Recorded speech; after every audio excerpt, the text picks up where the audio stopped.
نبی پاک صلی اللہ علیہ وآلہ وسلم نے اپنے رب کو دیکھا۔ مسند امام احمد بن حنبل میں حدیث پاک ہے۔ حضرت عبداللہ بن عباس رضی اللہ تعالیٰ عنہ سے روایت ہے کہ حضور صلی اللہ علیہ وآلہ وسلم نے ارشاد فرمایا کہ میں نے اپنے رب کو دیکھا۔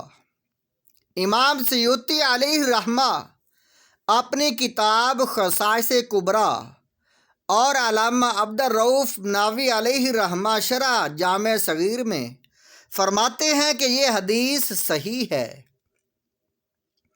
ترمذی شریف ابواب تفسیر القرآن حدیث نمبر 1602 نمبر حدیث ہے۔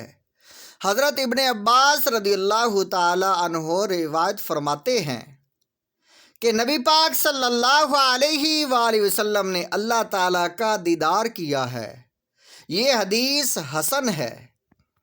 امام ابن عساکر حدیث نقل کرتے ہیں۔ حضرت جابر رضی اللہ تعالیٰ عنہ سے آپ حدیث روایت کرتے ہیں کہ نبی پاک صلی اللہ علیہ وآلہ وسلم نے فرمایا، بے شک اللہ تعالیٰ نے حضرت موسیٰ علیہ السلام کو دولت کلام بخشی اور مجھے اپنا دیدار عطا فرمایا اور شفاعت کبریٰ و حوض کوثر سے فضیلت بخشی۔ معراج سے واپسی کا منظر۔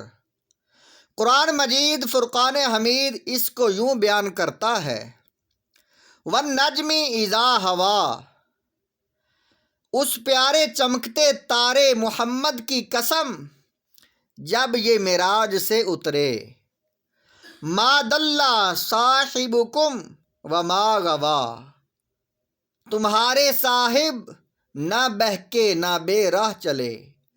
تفسیر کبیر میں امام رازی علیہ رحمہ فرماتے ہیں، اس کا معنی مطلق ستارہ لیں تو ستارے دو قسم کے ہیں، ایک وہ جو آسمان پر ہیں جن سے ہدایت اور رہنمائی لی جاتی ہے، اور دوسرے وہ جن سے شیطان کو مارا جاتا ہے اور ان کے سبب شیطان آسمانوں سے دور ہوتا ہے۔ سرکار صلی اللہ علیہ وآلہ وسلم بھی ہدایت آپ سے لی جاتی ہے اور آپ کے سبب شیطان زمین سے دور ہوتا ہے۔ ما زاغ البصر وما طغیٰ، آنکھ کی طرف نہ پھری نہ حد سے بڑی، فرق مطلوب و طالب میں دیکھیے کوئی، قصہ طور و معراج سمجھے کوئی بے ہوش جلووں میں گم ہے کوئی، کس کو دیکھا یہ موسیٰ سے پوچھے کوئی۔ آنکھ والوں کی ہمت پہ لاکھوں سلام۔ المعجم الصغیر للطبرانی جلد نمبر 1 صفحہ نمبر 65۔ شفاء شریف حضرت ابو ہریرہ رضی اللہ تعالیٰ عنہ سے روایت ہے، سرکار صلی اللہ علیہ وآلہ وسلم نے فرمایا، حضرت موسیٰ علیہ السلام نے جب اللہ تعالیٰ سے کلام کیا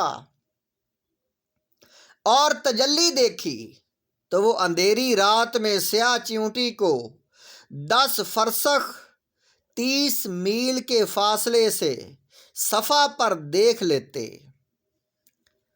ایک تجلی کو جب حضرت موسیٰ علیہ السلام نے دیکھا تو ان کی نگاہوں کا یہ عالم ہو گیا کہ اندھیری رات میں سیاہ چونٹی کو 10 فرسخ 30 میل کے فاصلے سے صفا کی پہاڑی پر دیکھ لیتے، تو جس آقا کریم صلی اللہ علیہ وآلہ وسلم نے بلا حجاب سر کی آنکھوں سے رب تعالیٰ کا دیدار کیا، ان کی نگاہوں کا کیا عالم ہوگا۔